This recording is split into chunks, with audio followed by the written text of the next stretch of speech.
أخنوش لم يجمع حقائبه ويسافر إلى مايوركا في عز الأزمة لأنه بلا حس سياسي ولا أخلاقي. لا. ولد أحمد الحاج غادر بلادا تغلي بعد عيد العرش ليقول لكم: أنا لست مسؤولا عما جرى، أنا لا أحكم، أنا لا أقرر، عوموا في بحركم. الملياردير بغيابه عن إدارة الأزمة كان يقول أشياء كثيرة في صمته. كان ينتقم لنفسه من الدولة التي أنزلته من قطار الأحرار قبل موعد الانتخابات، وبدأت تراهن على غيره وعلى بروفايل آخر قادم من عشب ملاعب كرة القدم. مولغاز ليس ساذجا ولا رجل بلا قلب ليترك الجثث عائمة فوق المتوسط ويتوجه إلى رمال مايوركا الذهبية. هو يوجه رسالة سياسية، واليوم في هذا البرنامج سنفكك شفرتها ونعرف مغزاها ونقرأ مآلاتها. ابقوا معنا، فنحن أمام أكبر زلزال سياسي يعرفه المغرب في الربع القرن الماضي بعد الربيع العربي وحراك الريف. زلزال سبتة أو الهروب الكبير أو العبور العظيم دخل تاريخ الهزات السياسية الكبرى في البلاد. فماذا بعده؟ مساء الخير ومرحبا بكم في حلقة جديدة من برنامج بودكاست كلام في السياسة. وأخيرا لقينا شي واحد ينطق باسم الحكومة. وزير الأوقاف اليوم أكثر من 51 ألف إمام تلا خطبة الجمعة فيها رسائل للشعب، فيها رسائل اللي حرقوا واللي ما حرقوش واللي مشاو واللي جاو. وقال لنا وزير الأوقاف حب الأوطان من الإيمان، وقال لنا اللهم اجعل هذا البلد آمنا، وقال لنا حتى الطيور تهاجر وترجع لوطنها.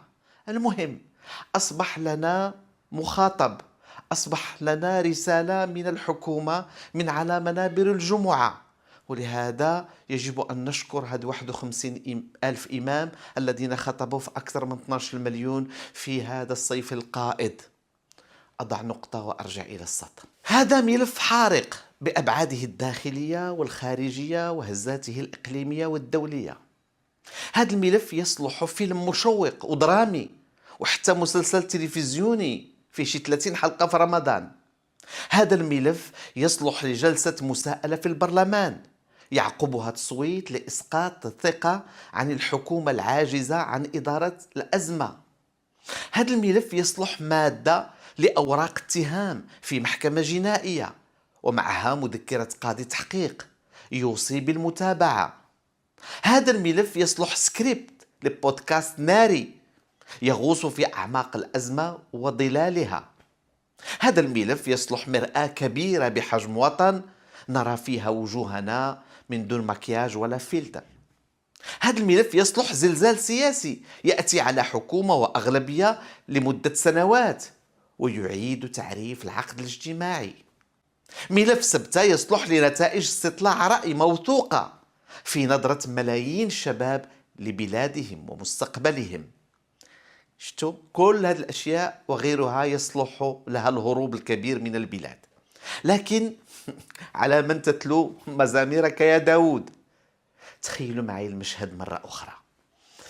قبل الفجر، بالليل، بعد الليل، سواحل الفنادق تتحول إلى نقطة انطلاق. ماشي قافلة منظمة ولا حدث معلن، بل نداء مجهول المصدر انتشر عبر مواقع التواصل الاجتماعي والواتساب والتليفونات، فتحول في ساعات معدودة إلى أكبر عملية عبور جماعي تشهدها سبتة منذ أن فتح طريق بن زياد الأندلس. تصوروا جيش من 72 ألف رموا بأجسادهم في البحر، تسلقوا الأسيجة، عبروا سباحة إلى معبر طرخال. العالم كله مذهول وما زال. أغلبهم مراهقون، شابات، أطفال، نساء ذو احتياجات خاصة. هبوا مرة واحدة ورددوا جميعا على آخر مواطن سيلتحق بنا أن يطفئ الأنوار خلفه، كما كان يقول الألمان الشرقي زمان. كل هذا جرى في أيام الاحتفال بعيد العرش وتقديم الحصيلة. كل هذا حدث على بعد أمتار من مكان الاحتفال وتجديد البيعة. 72 ألف رحالة غادرونا بلا أوراق، أكثر من 100 من القتلى غادرونا بلا أكفان ولا جنازات. هذا ليس رقم إحصائي نقرأه في تقرير صحفي أو قصاصة وكالة أجنبية. هذا مشهد يمس البنية النفسية للأمة بأكملها. حين يرى المواطن المغربي من بيته عبر شاشته أو هاتفه أو حاسوبه أو تيك توكه هذا الكم من الأجساد، هذه الأجساد شابة تهرول يعني نصف عارية نحو الحدود في الليل والنهار، مستعدة للموت غرقا أو سحقا تحت الأقدام في سبيل الوصول إلى الضفة الأخرى، إلى مدينة محتلة. يهربون من المغرب المحرر إلى المدينة المحتلة. فإن السؤال الذي يطرح نفسه ماشي لماذا يهاجرون، بل هناك سؤال أعمق: ما الذي جعل بلدا بأكمله بسياساته ونخبه وميزانياته في أعين أبنائه أضيق من أن يحتملهم ويحضنهم ويطبطب عليهم؟ هذا هو الجرح النفسي الحقيقي للأزمة. وهناك طبعا أسئلة مشروعة حول الطريقة التي أدارت بها إسبانيا وأوروبا حدودها، حول مسؤولية الاتحاد الأوروبي، حول القانون الدولي، حول حقوق المهاجرين، حول هندسة التجويع، جوعوهم لمدة 3 أيام باش يخرجوهم. كل هذا كاين وتكلمنا فيه، لكن يبقى هناك سؤال مغربي لا نستطيع القفز عنه. هذه التفسيرات كلها اللي تعطات الأزمة وهي موجودة، لكنها لا تعطي الجواب على هذه المغامرة التي خاضها 70,000، وكان ممكن يولي أكثر من ذلك. يمكنك أن تفسر أن الجموع تحركات وأن هناك من دعاها في الفيسبوك أو في التويتر أو في الريزو سوسيو، لكن عليك أن تفسر علاش هذه الجموع الكبيرة وجدت يعني في نفسها استعداد لتلبية النداء ومغادرة الوطن بأبنائه والدولة بشعبها. ما لقوش مدرسات تفتح لهم الأبواب، ما لقوش شغل ينتظرهم، ما لقوش دولة تستمع صوتهم، ما لقوش يعني صوت يقنعهم بأن المغامرة بالبحر خطيرة ومكلفة. لهذا لا يكفي أن تسأل من دعاهم إلى سبت المحتلة. السؤال الأعمق هو من أوصلهم نفسيا واجتماعيا وسياسيا أيضا إلى اللحظة التي أصبح فيها هذا النداء، نداء العبور الكبير، عنده استجابة عندهم.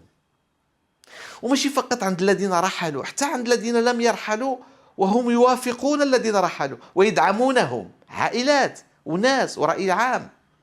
اكتشفنا فعلا بأنه هناك عقد اجتماعي، واش موجود ولا غير موجود، واش يحق مساءلته ولا لا. هنا تبدأ الجواب السياسي. الأزمة الإنسانية اللي وقعت تقريبا من 30 يوليوز وحنا فيها وحتى قبل شوية، ما لفت الانتباه أكثر من الأزمة نفسها هو غياب الجواب السياسي عند الحكومة وعند الدولة. عند الحكومة بائتلافها الثلاثي بأحزابها الثلاثة التزمت صمت القبور، هربت من تحمل المسؤولية. لم يخرج رئيس الحكومة عزيز أخنوش بخطاب إلى الأمة، لم تفتح جلسة برلمانية استثنائية فورية، راه مازال البرلمان خدام وخا انتخابات جاية. رئيس الحكومة لم يرى داعيا لإلغاء حجزه في فندق الفور سيزونز في مايوركا. وشنو دار؟ ركب طائرته مباشرة بعد نهاية حفل البيعة وطار فوق الجثث العائمة في المتوسط إلى مايوركا للاستراحة. منين؟ من المغرب ومن المغاربة. هنا بالضبط تكمن المسؤولية السياسية وماشي الأخلاقية فقط. أمين العام العدالة والتنمية عبد الإله بن كيران استغل هذه الثغرة واستغل هذه الفرصة وهاجم أخنوش. سمعوا ليه شنو قال بن كيران عن غريمه رقم 1. رئيس حكومة دون أن يقول كلمة واحدة ودون أن يلبس ببنت شفاه ودون أن يعبر عن أي شيء بما في ذلك عن تعازيه للموتى الذين يعني أزهقت أرواحهم في هذه المغامرة المؤسفة، يعني والعذابات اللي مرت على عشرات الآلاف من أبنائنا، لا دون أي شيء يركب طائرته ويتوجه إلى جزيرة اسمها مايوركا بطبيعة الحال في الجارة الإسبانية لكي يقضي عطلته. أنا بكل صراحة الإخوان المغاربة سمحوا لي، يعني لو كان زعما الإنسان غادي يتصرف دابا غيندب وجهه بالدم كيف يعقل؟ هذه مشكلة كبيرة بزاف فهمتيني ولا؟ تكاد تمثل الأخرى. رئيس الحكومة وقع هذا الشيء في البلاد ديالو، ما خصوش يمشي حتى العطلة حتى البلاصة، لا في المغرب ولا في المشرق ولا في حتى شي بلاصة، ولا يدير عمرة ولا يدير حجة ولا يدير حتى وحدة فيهم.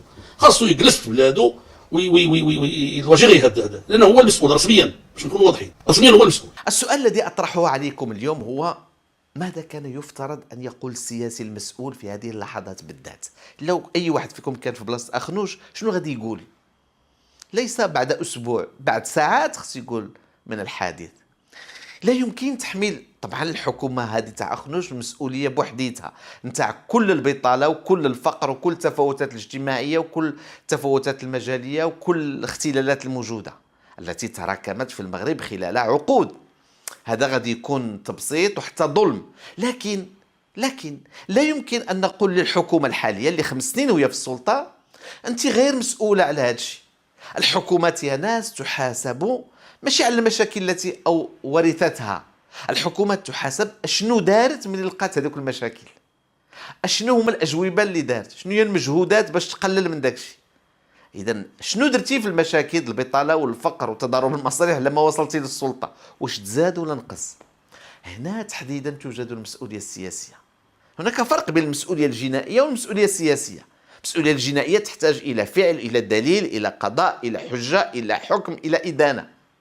المسؤولية السياسية هي أوسع تقول هذه الحكومة كيف قرأت المجتمع وحاجياته، كيف التقطت غضب الشباب وشنو هي الإشارات التي أعطته باش يصبر.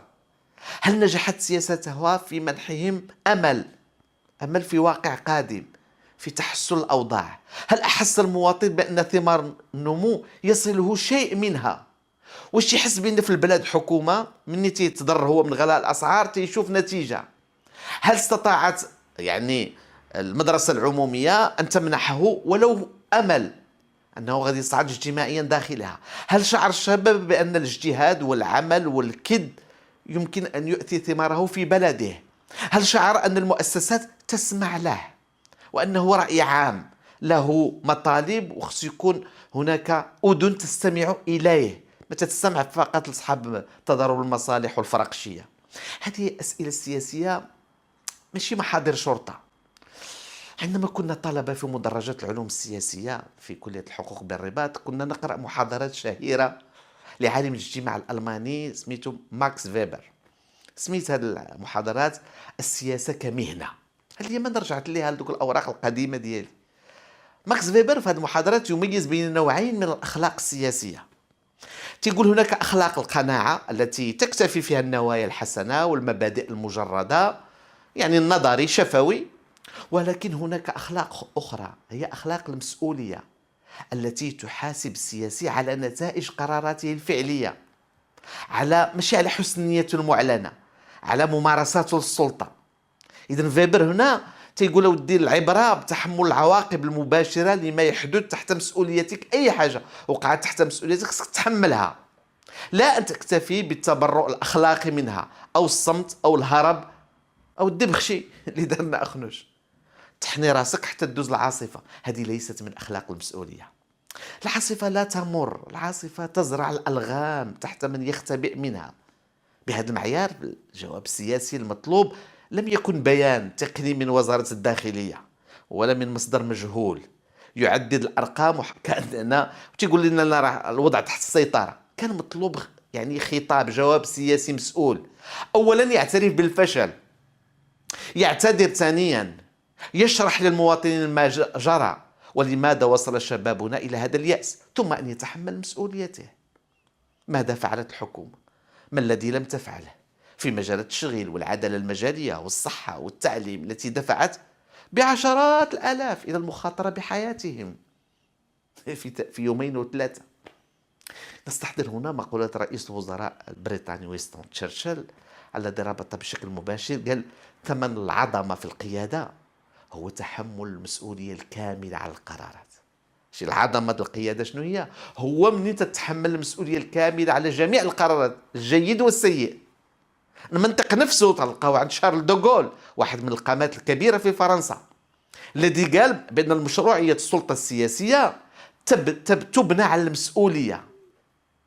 هذا هو العمق السياسي، أنه الشخص يتحمل المسؤولية السياسية. هو نيت ماشي سافر إلى إسبانيا تحديد، البلد اللي كان مسرح للمأساة، وفي هذا التوقيت هذا لم يكن مجرد قرار شخصي، كما حاول مصدر حكومي تبريره بالقول إن المغرب ليس حارس لأوروبا. لا لا، كانت رسالة من أخنوش رمزية قاسية، أن السلطة التنفيذية ترى نفسها بعيدة، بعيدة جغرافيا ونفسيا وسياسيا عن ألم شعبها.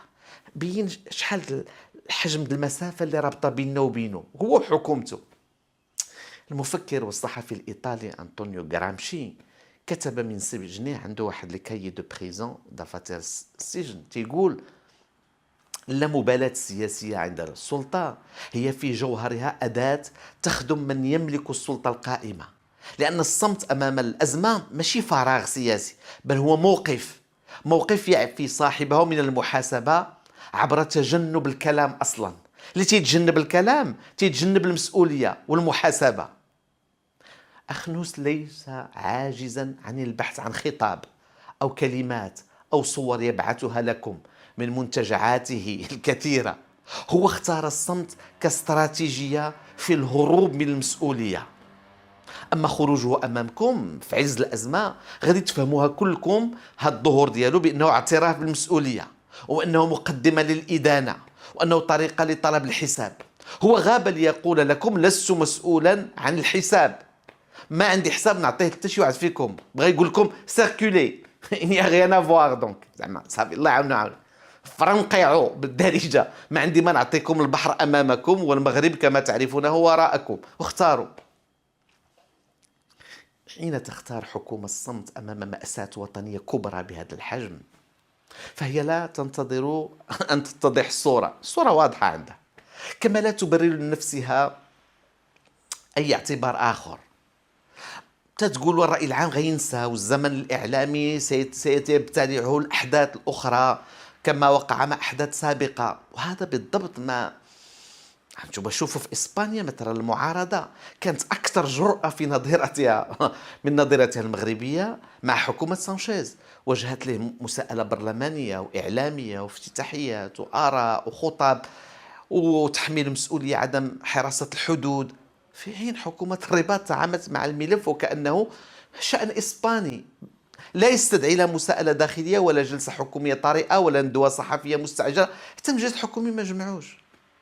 يا ناس، الأزمة الاجتماعية والسياسية والاقتصادية سابقة على الأزمة الحدودية. لا تدعوا صفحات الدعاية والدواب الإلكتروني تخليط الأوراق أمامكم.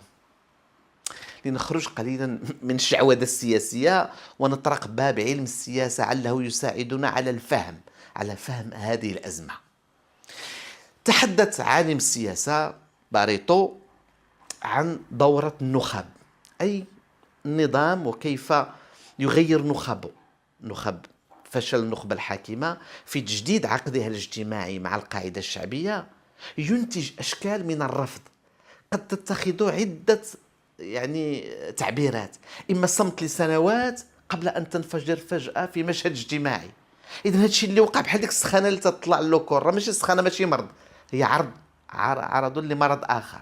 هؤلاء الآلاف الذين قفزوا إلى الماء ما قرروش ديك اللحظة، ماشي لأن منشور فيسبوك هو اللي دعاهم، المنشور كان شرارة ماشي السبب هو تراكم المشاكل، أن العقد الاجتماعي وقع فيه مشكل، أن الأفق وقع فيه انسداد، أن الأمل ما بقاش، أن الإنصات غير محسوس، أن الفقر والبطالة وغلاء المعيشة والفساد وداك الشيء كله اللي كانوا تيسمعوا تجمع في لحظة واحدة وعطاهم رد الفعل. إذن مطلوب جواب سياسي على مشكل سياسي، ماشي تدبير الأزمة الإعلامية عن طريق الصمت وتركها تمر. كان يستلزم من الحكومة تقديم قراءة صريحة لفشل سياساتها التشغيلية والاجتماعية والسياسية، بدل الاكتفاء بلغة الأرقام الإيجابية التي اعتادت ترديدها في التلفزيون وفي لاماب وفي غيرها. يا ناس، السلطة التي تفلت من آليات المحاسبة الدورية وحتى ولا كانت منتخبة، وحنا تنعرفوا كيفاش دازت انتخابات 2021، انتخابات مدرحة على كل حال، واخا تكون منتخبة تنزلق تدريجيا نحو اعتبار نفسها فوق المسؤولية، فوق النقد، فوق النزول عند الناس والقبول بحكمهم. كان المطلوب سياسيا بعد زلزال سبتة أن تقدم الحكومة على الأقل استقالتها وتتحول إلى حكومة تصريف أعمال مهمتها أن تشرف على الانتخابات إلى غاية تنصيب حكومة جديدة على الأقل تعطيها الثمن، وهو ثمن صغير بمقارنة مع موقع. تعترف بالفشل وتعترف بمسؤوليتها السياسية، على الأقل تعطي إشارة للمغاربة وللعالم أن هناك حكومة تتحمل مسؤوليتها، حتى لا تترك القصر أمام هول ما حدث وتبعاته. احنا تنقولوا في أفضل فهم أو تبرير لنظامنا السياسي وازدواجية السلطة فيه أن الحكومة هي بارشوك موجودة لتتحمل الصدمات وتقي الملكية من مخاضر الاصطدام بالشارع الغاضب والشارع شديد النقد والشارع الكثير المطالب. حتى هذه المهمة رفض أخنوش أن يلعبها في هذه الأزمة، واختبأ وصمت وترك الغضب يتصاعد وكرة الثلج تكبر، وغادر البلاد ليقول لكم: أنا لست مسؤول، أنا لا أحكم، أنا لا أدبر، أنا لا أتخذ القرار، أنا موظف ينفذ تعليمات. واش فهمتوا ماذا يعني أن يسافر رئيس حكومتكم إلى مايوركا ويترك البلاد تغلي؟ واش فهمتوا لماذا أغلق فمه وهاتفه واختبأ في فيلاته وفنادقه في أكادير؟ واش فهمتوا رسالة الانتقام في سلوك أخنوش وفي رد فعله السلبي؟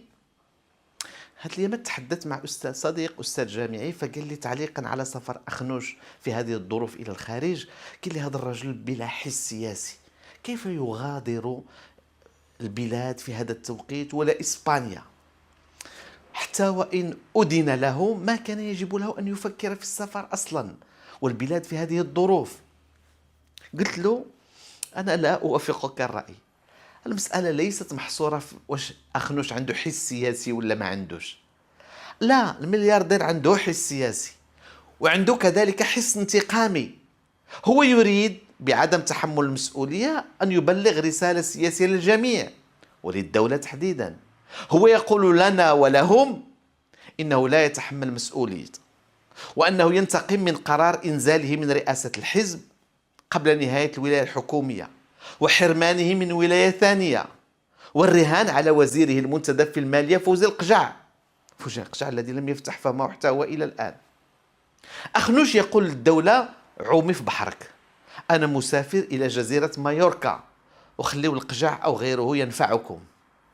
هكذا قرأت أنا سياسيا وليس سيكولوجيا موقف عزيز أخنوش رئيس الحكومة. خلي تقول لي وما هو دليلك على هذا التفسير أو على هذه القراءة؟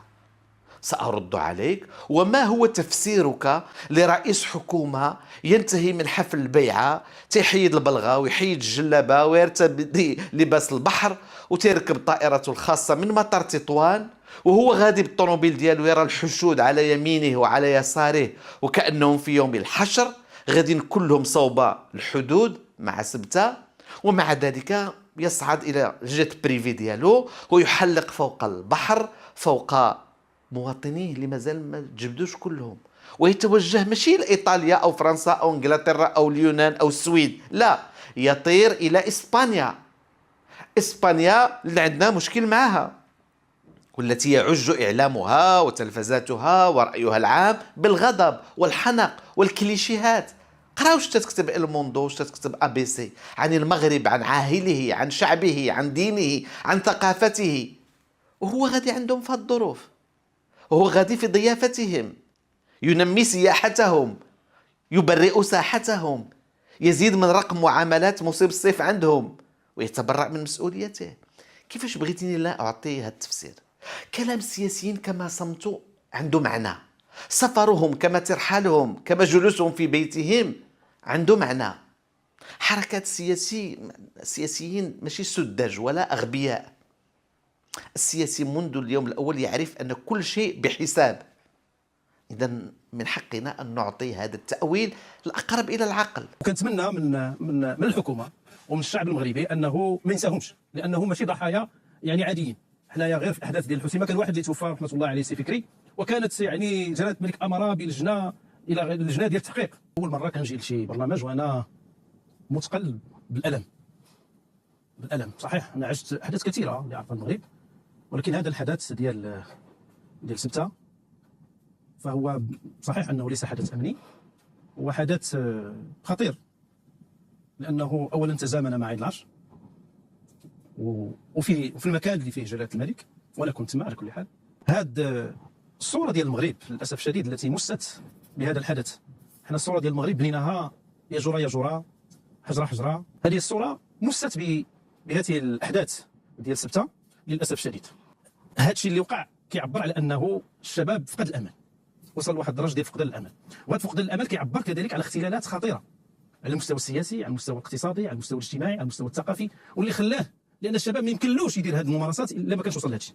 مع الاسف مع هذه الحكومه اذا استثنينا جوج الكوارث الطبيعيه اللي هي الفيضانات والزلزال، فهي عشنا معها كل الكوارث اللي بانت للاسف الشديد في الاحتجاجات. عندنا جوج كبار خرجوا جيل الزيد، واليوم عندنا هذه الهجره بهذا الحجم. هذا كيعبر على اننا حنا فشلنا. هذه اللجنه الوطنيه بالنسبه الينا للتحقيق من طرف بتعليم جلاله الملك بغينا توقف على الاسباب ديال هادشي، شخصوا، وبغينا داكشي يكون شفاف ويعلن. طبعا يبقى الان ما هو الجواب؟ جواب الدوله، ما بقاتش حكومه على هذه الازمه. خلينا قبل ما نقول الجواب نقول لكم شنو هي الافات اللي عندنا، المشكله في التفكير في الحلول في البلد. احنا من تكونوا داخل اي ازمه، قبل ما نقول شنو هو الجواب خصنا نشوفوا شنو هي المنهجيه باش نفكروا، شنو هي العقليه باش نتعاملوا. خلينا نقول لكم ثلاثه المشاكل عندنا او تصادفنا من المراقبه ومن القراءه ومن البحث ومن معاينه الدوله كيف تتحرك في الازمات الكبرى، ودازت بزاف الازمات. انا قلت على الاقل جوج: حراك الريف والربيع العربي، ودازت مشاكل الارهاب في 2003، ودازت مشاكل الهجره في 2021، عده ازمات. لاحظت بانه ثلاثه د الحوايج، عوائق، عيوب، سميوها اللي بغيتو، تحول دون ايجاد حل بعيد المدى، حل استراتيجي، حل طويل ليعالج جذور الازمه وليس اغصانها. احنا بحال شي واحد الشجره مريضه في جذورها تيصوب الاغصان والديكور وتيخلي الجذور اللي هي مريضه لتحت الارض. العيب الاول اللي عندنا هو العناد السياسي وعدم الاعتراف بالفشل والالتفاف حول الازمات وتاجيل الاجوبه حتى لا تظهر الدوله بانها ضعيفه امام شعبها. هذا مشكل سميتو العناد السياسي. بعد هذا العناد السياسي تأتي صفة أخرى أو عيب آخر داخل جينات العقل السياسي المغربي، هو أنصاف الحلول، الترقيع، الهروب من دفع كل الفاتورة، أقصد فاتورة الإصلاح. وهذا ما يعقد معالجة الأزمات من بعد. دائما نقف في نصف الطريق، نصف الحل، نصف التشخيص، نصف الثمن. واحد المرة قال فرانكلين روزفلت الرئيس الأمريكي السابق في واحدة من أشهر عباراته السياسية: إن الحاجة التي لا تلبى كلها تصبح أرض خصبة لرياح زائفة تأتي بعروض مغرية لكنها تأتي بالكارثة. هاك متى تخلي البيئة مفتوحة تجيب لك رياح زائفة. العيب الثالث هو عدم تغيير الوجوه واستدعاء نفس وجوه الأزمة القديمة باش تجرب الحل. وهذا حتى العبقري إينشتاين وقف أمامه عاجز. قال واحد المرة في حوار صحفي من مختبره في جامعة برينستون في أمريكا، قال إينشتاين: الجنون هو أن تكرر نفس الشيء مرارا وتتوقع نتائج مختلفة. قال هذه معادلة لم أجد لها حل. الآن سندعو الشباب للتصويت في 23 شتنبر القادم. ها هم سبقوكم وصوتوا، صوتوا بأقدامهم، صوتوا بهروبهم، صوتوا بأرواحهم. فأي طعم سيكون لهذه الانتخابات؟ ها هم رحلوا بالشرطات بلا حقائب، بلا أمتعة، بلا أوراق، بلا جوازات سفر، ولا حتى صور العائلة ليتذكروها في بلاد المهجر. استمعوا لمن بقي مختبئا في سبتة المحتلة إلى الآن، كيف يفكر، كيف يخطط، كيف يعني ينوي إكمال هذه الرحلة. أنا بعدك أنا دار على راسي ولا ما بينقارونيسي وما صبرونيسي والله لا خرج بزاف الدراري يخرجوا. شنو السبب؟ لا هو هناك صور تمر أمامكم وتنتهي بانتهاء نشرة الأخبار. هناك صور تبقى عالقة في الذاكرة لأنها لا تخبرك فقط بما حدث، بل تجبرك على التفكير.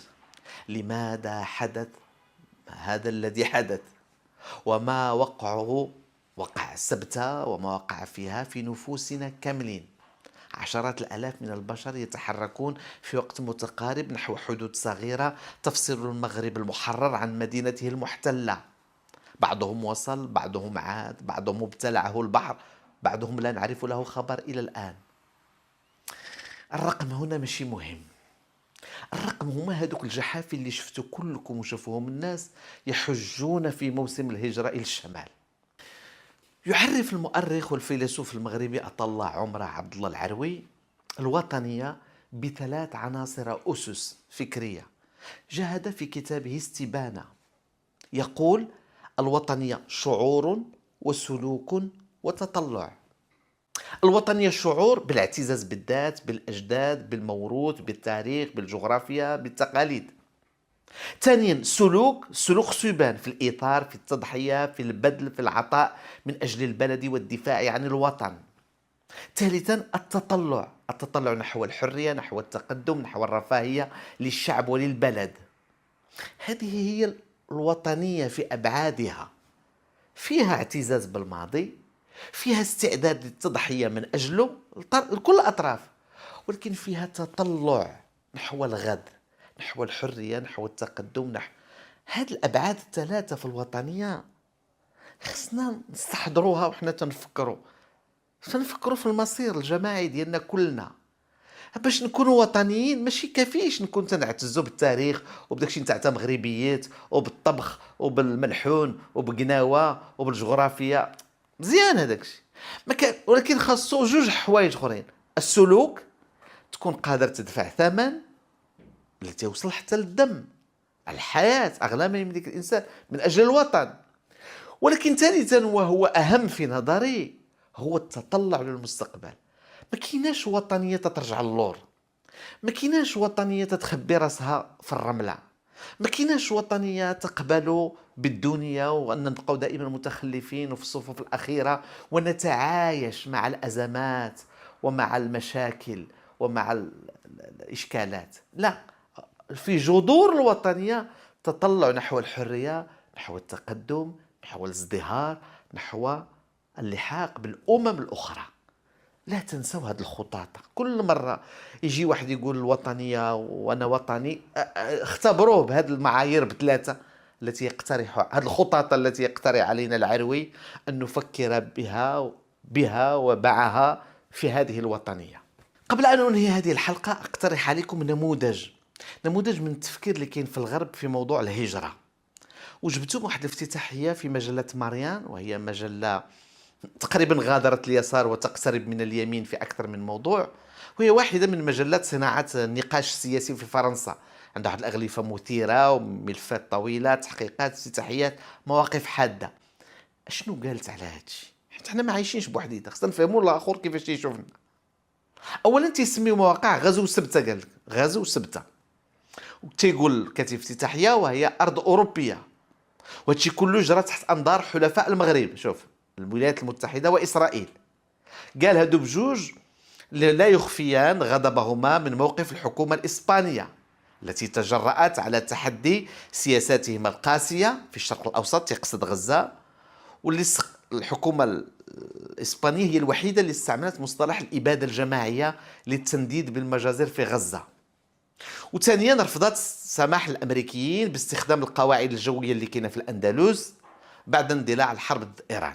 إذا هنا تعطي واحد نظرية المؤامرة، أن تأمرنا نحن والأمريكيين والإسرائيليين على إسبانيا بسبب مواقفها. تيقول عاوتاني صاحب الافتتاحية دائما في تفسير هذا الغزو تيقول سبتة باعتبارها يعني هي خط التماس الأول مع أوروبا، والمغرب تجرأ واستعمل هذا السلاح، واحد السلاح هجين هو سلاح الهجرة.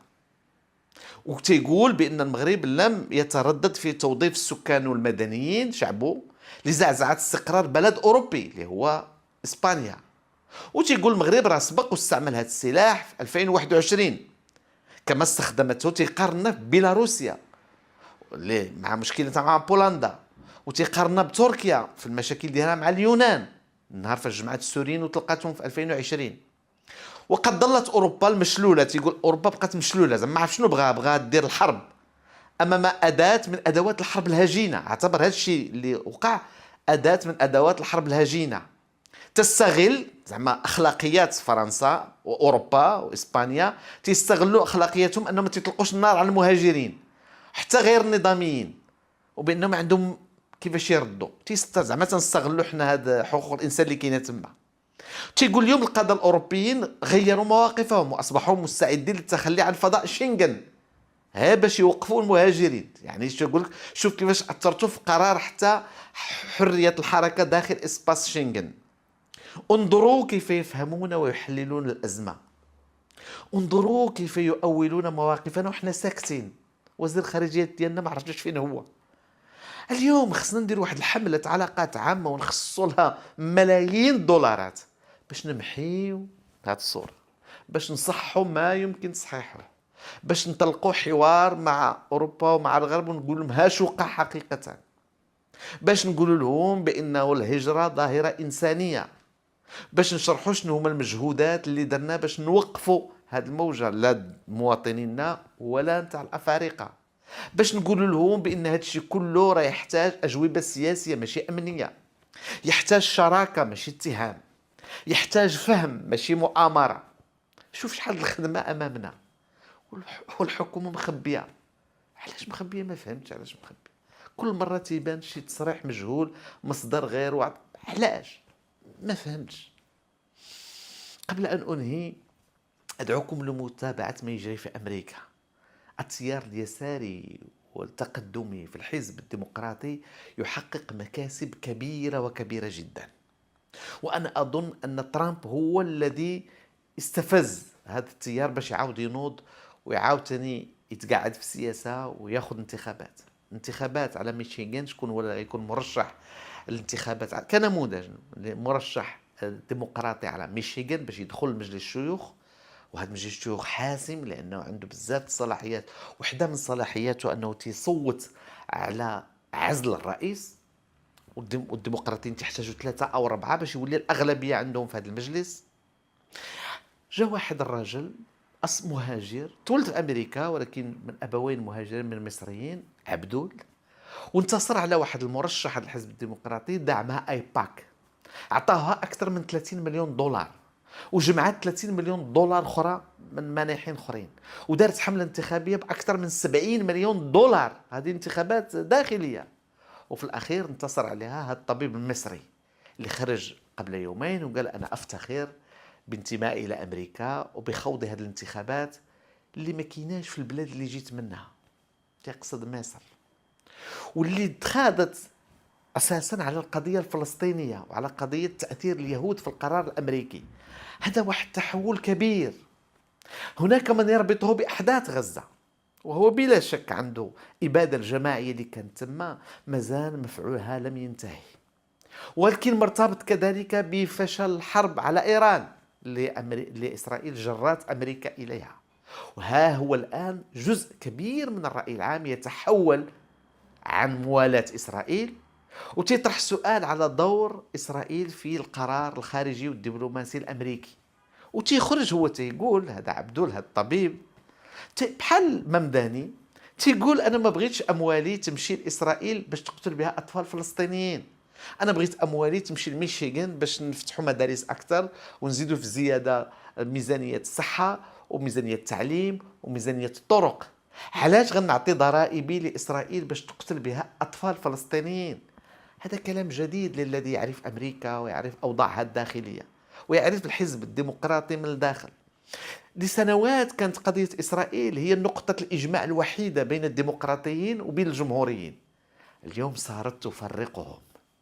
وإلا في نوفمبر بقات هذا الرياح تتصوت وجاء الحزب الديمقراطي وهو من يعني احتمال وارد أنه يستولى على الأغلبية في المجلسين التشريعيين بجوج، غادي نشوفوا أمريكا أخرى وغادي نشوفوا ترامب آخر. إذن بغيتكم تتبعوا هذه الأحداث لأنها مهمة، عندها علاقة بكل شيء. اليوم تيقول كيسنجر واحد الجملة، تيقول أمريكا ما عندهاش سياسة خارجية، عندها سياسة داخلية لها انعكاسات خارجية. وتيقول مرة أخرى خطير أن تعادي أمريكا، ولكن الأخطر أن تصادقها بدون حذر. هذا كيسنجر، تعلم السياسة الأمريكية، منظر كبير فيها العلاقات الدولية واللي تحمل مسؤوليات كبيرة. تيقول لك من الخطير أنك توقف في وجه أمريكا وتعاديها، ولكن تيقول من الخطير أكثر أن تصادقها بدون حذر، فاحذروا من صداقة أمريكا. إلى هنا أودعكم على أمل اللقاء بكم. لا تنسوا المعرفة سلطة والوعي سلاح. إلى اللقاء.